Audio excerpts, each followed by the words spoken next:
It's Nicholas again. So after part two's quick romp through spatial dimensionality and conscious experience, here in part three, we'll move on to time. Of course, recognizing that relativistic space and time are intimately intertwined in space-time, but perhaps also with an open mind as to what results from matter-based relativity carry over into experiential space and time. As in part two, we're exploring from a place of relative unknowing, looking to structure our ignorance into categories and then see how we can arbitrate between those categories. So for just one slide, let's look at time from a non-relativistic perspective. And as a 10-second refresher on time in the matter domain, the laws of physics are time reversible, but it's commonly accepted that there are at least three directional arrows of time: cosmological, thermodynamic, and memory-based. So there's a bit of a mystery in the tension, or there can be, according to some people, between reversibility and directionality.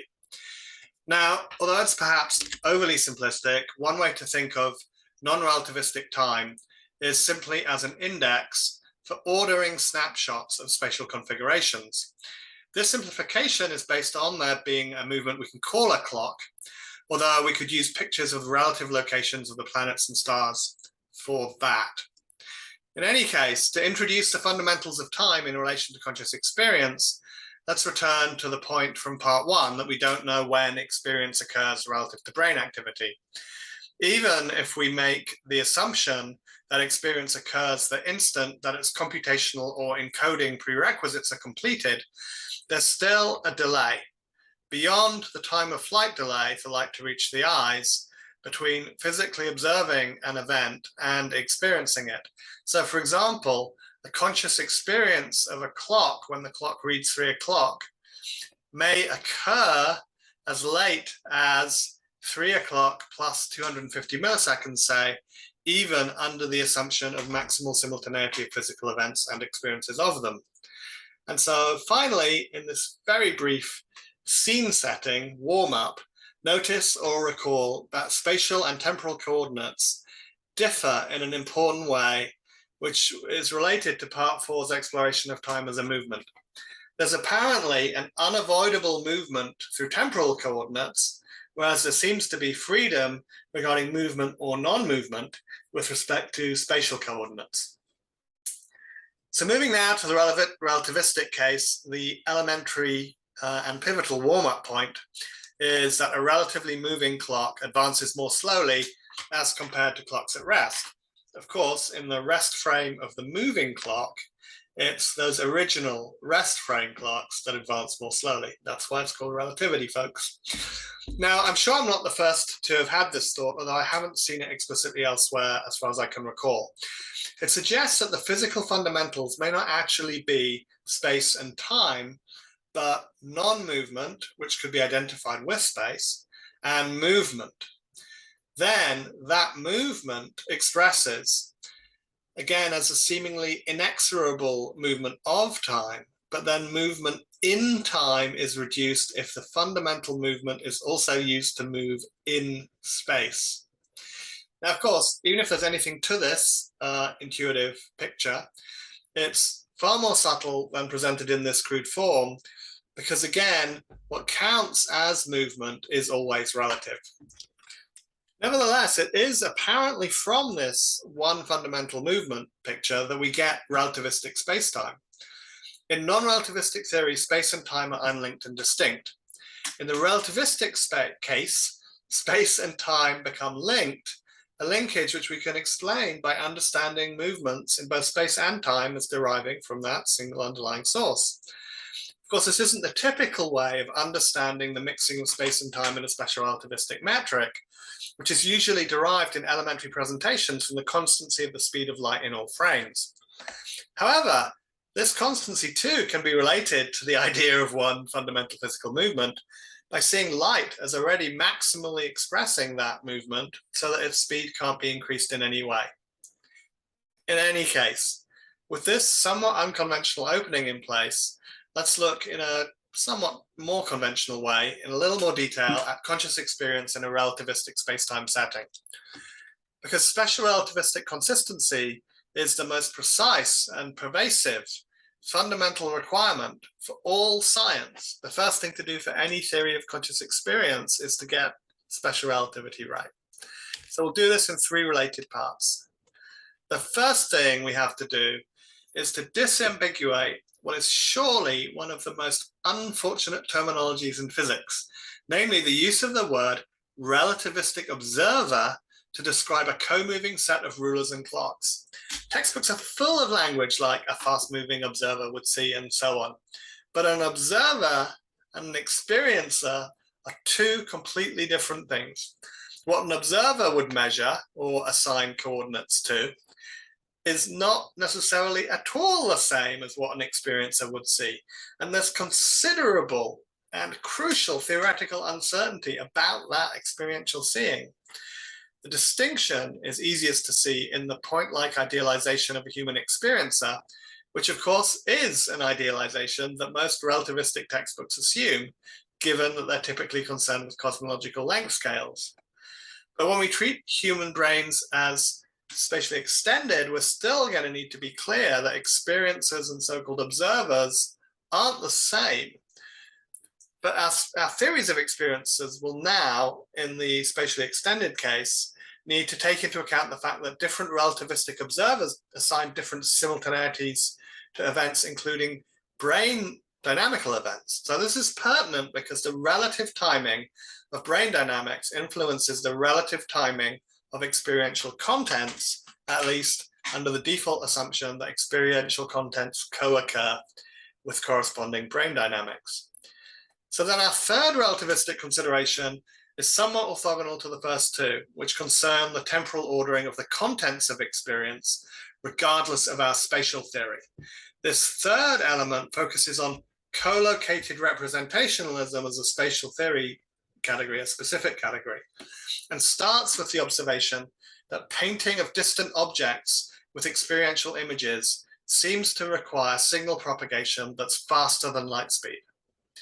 But let's begin by getting straight on the relationship between a human experiencer and a relativistic observer. An observer is a co-moving set of rulers and synchronized clocks used to assign RT coordinates to events. Obviously, this observer here assigns non-simultaneous coordinates to the red and blue flashes. Obviously, again, in contrast to the observer's non-simultaneity assignment, the experiencer sees experientially these two flashes as simultaneous in experience. Now, this may seem a bit silly and ridiculously obvious and trivial, but let's look at the elementary relativistic case of two relatively moving observers and experiencers. So undergraduate physics explains how and why these two RT, R-T- coordinate systems assign different time coordinates to events and therefore differ cross-frame in simultaneity assessments. It seems that many people think this different simultaneity assignment by relatively moving observers also necessarily applies to relatively moving experiences.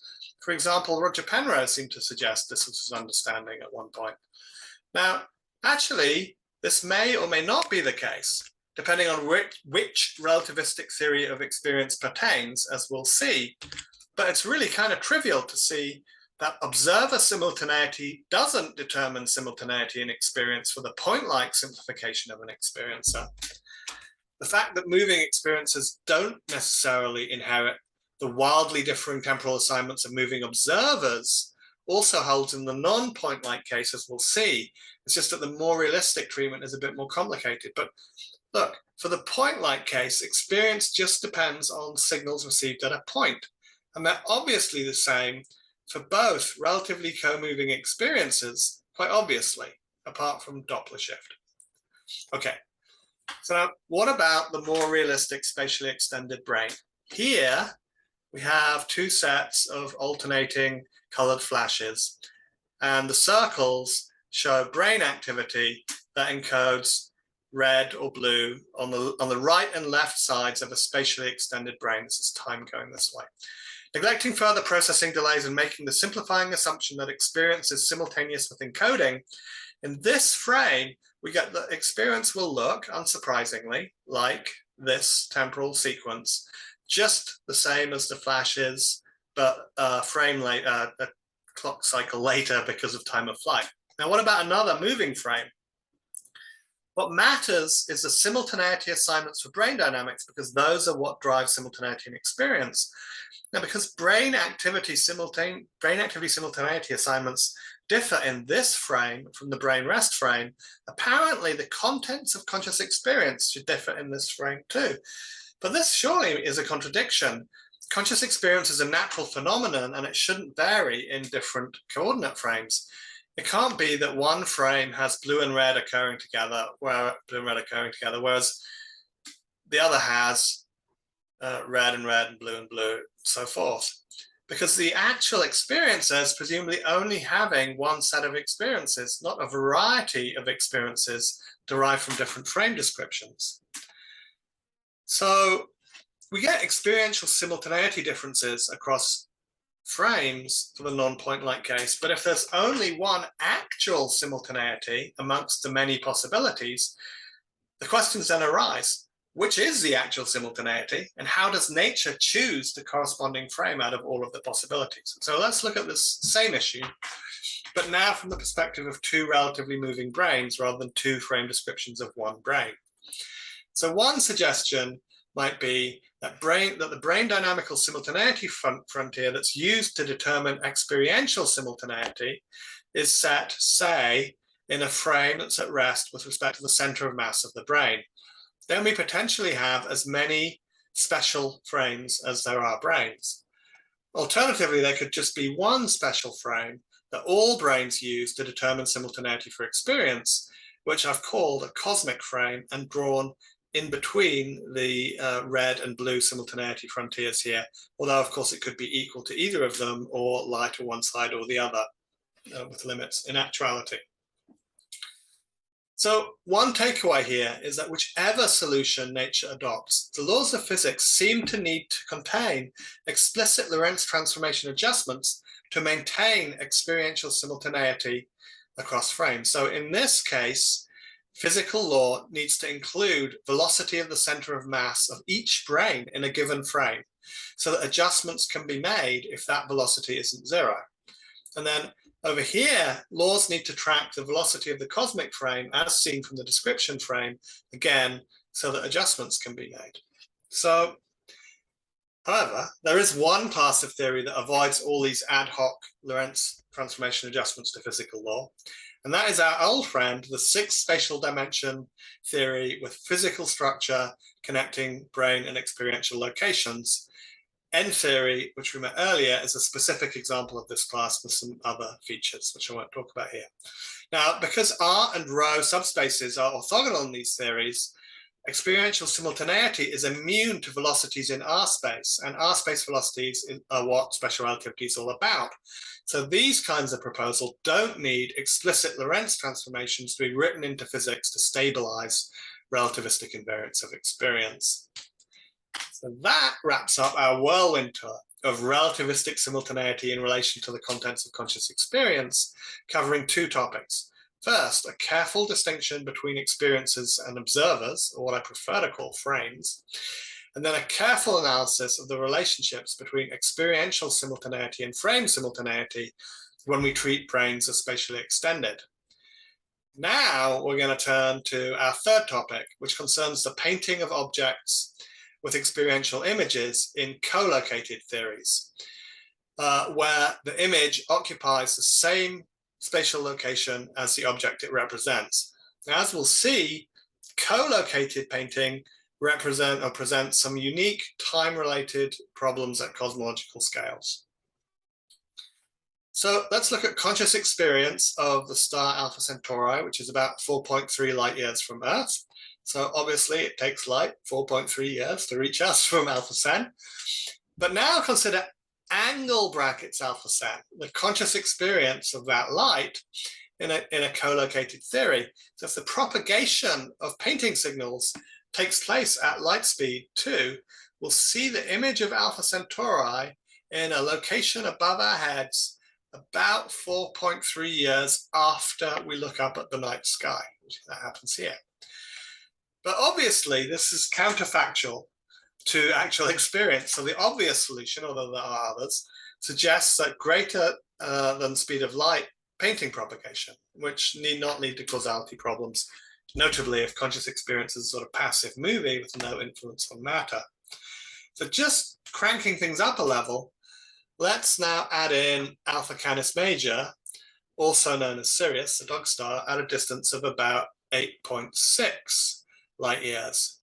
So here in what we'll call an instantaneous co-located painting hypothesis, angle brackets components of conscious experience are instantiated at the same time, regardless of the time of flight of the signals involved in their arising, or equivalently, regardless of their distance from the brain.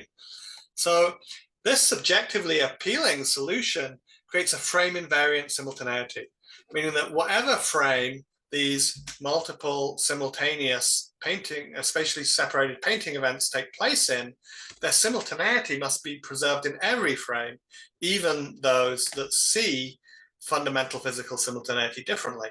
Now, this invariant simultaneity for an action that takes place at multiple spatial locations at the same time looks very like quantum state vector reduction. Now, to be clear, I'm not saying that because co-located painting could be simultaneous, it must be consciousness that collapsed the wave function. For one, I come into the inquiry into space-time leaning quite strongly against that idea, at least in its naive form. For two, the experience doesn't have to be co-located. So as suggested here, the radius for conscious experiential space could be far smaller than that of the witnessed matter space, or the metric on conscious experience and matter spaces could differ, or a whole host of other things could apply. I simply mention the apparently striking parallel between co-located painting and state vector reduction, because when I first saw it, I found it to be exactly that. Striking. Okay, moving on. Let's look at the Instapaint solution for co-located painting when there are two or more relatively moving branes. So one natural idea is that painting simultaneity is set in the rest frame of each brane, so that here, for example, roughly the same images of alpha CMA and alpha SEN are painted out at two very different times by these instantaneously co-located but relatively moving branes. Okay. Or we could have a parallel of an idea we saw earlier for setting brain dynamical simultaneity in relation to experiential simultaneity, namely that there's one cosmic frame in which all painting occurs. Or, as I'll come back to in part 4, we could actually have a mix of these two kinds of things going on in nature right now. Okay. Now, putting those single cosmic frame ideas for two contexts together, that is one frame for brain dynamical simultaneity and one painting frame, we can ask if those apparently two now are actually the same frame, the same simultaneity frontier, the same temporal now, set of temporal nows. And then, and this will be the direction in part 4, we can ask if these two experience-related nows are the same as a common now for the matter universe, which, assuming it exists, would be set on surfaces of constant proper time since the Big Bang. So diving into that kettle of ball games demands a solid assimilation of the territory so far. So let's sum that up in two ways. First, verbally. We have to get experience straight with respect to special relativity, which involves recognizing that a relativistic observer is not the same as an experiencer, certainly in the point-like idealization of an experiencer. On the other hand, for a realistically spatially extended experiencer described in multiple frames, typically conscious experiential contents vary in simultaneity by frame. Then, if there's only one actually experienced simultaneity for a given experiencer, there must be a single preferred frame in which that single simultaneity is established, which leads to complications. And we saw two basic styles of solution. Sort of an exogenously established frame with Lorentz adjustments added to physical law, or a six-dimensional spatial construction with connective structure between brain locations and experiential locations, which endogenously creates and maintains an invariant invariant experiential simultaneities, regardless of varying descriptions of brain encoding simultaneity. Then we looked at painting, the propagation outwards, so to speak, of the contents of experience at a given instant, once those contents have been established. So co-located theories seem to require faster than light painting propagation, whereas a non-co-located theory could perhaps use light speed propagation if it proposed all experience to occur, say, in a radius of 20,000 miles. Instantaneous painting in whatever locational setting need not create information paradoxes. Now, if we just consider the Instapaint route, neglecting the light speed restricted radius mode, each brain has a painting simultaneity frame plus a brain dynamical simultaneity frame for experience, and these two could be different for each brain, leading to 2n frames. Or the painting frame and the brain experience frame could be the same for each brain. If that one frame differs across brains, would have n frames. If that one frame is the same for all brains, would obviously only have one preferred frame. Finally, we're left with the question, amongst many others, of a relationship between that one frame and the cosmologist's establishment of one time for matter. Okay, as a second go round, let's do a bit of a more pictorial summary of the same ground, fleshing out the picture we drew before for space into experiential simultaneity and painting. So spatially extended brains evoke relativistic simultaneity issues. For all approaches apart from physically connected 3+3, we need to write in ad hoc Lorentz adjustments. For all spatial approaches, including 3+3, relativistic treatment raises the question of whether each brain asserts its own brain dynamical simultaneity frame, or if instead there's just one experiential time index, so to speak, that all brains use. Now, when we look at painting, the relativistic issues depend more strongly on spatial theory category than they do for experiential simultaneity, because the purple marked theories share the absence of co-location. So they can exist in reduced experiential radius light speed propagation forms. On the other hand, blue marked definitively co-located approaches seem to naturally call for the Instapaint approach, although very large finite speeds could work too. As Instapaint establishes a preferred frame, this again raises the question in the distinct painting context of one frame for each brain or one frame for all brains. So we've structured our ignorance into various possibilities, but we're still left with a lot of questions. And we can distill these questions into one perhaps helpful form. How many relativistically preferred frames does the existence of conscious experience call for? Okay, so for non-co-located C-speed painting theories, there's no special painting frame. So then we either have n preferred frames or one, solely driven by experiential simultaneity considerations. Now for co-located or non-co-located instapainting, we have another pair of painting frame possibilities. So there's somewhere between 1 and 2n frames, depending on which combinations apply. Now, I'm not actually offering any way to arbitrate between all these possibilities. I'm going to take the one frame scenario centrally through to part 4. That doesn't mean that I'm saying that it's descriptively accurate or the best option or that Occam proves it or any of that snake oil. It's just demonstratively simplest to choose this option. And then I'll come back to the equal probabilities I subjectively attribute, whatever that's worth, to these other options in part 4 after we followed a central, simpler path that adopting the one frame scenario takes us on. Okay, so that's been a tremendous amount again. In addition to the book chapters on space and N theory that I mentioned at the end of part 2, this chapter devoted to special relativistic features of conscious experience might help ground some of the material that we've just covered before we move forward again into part 4, which will explore the extraordinary topic of time as a movement.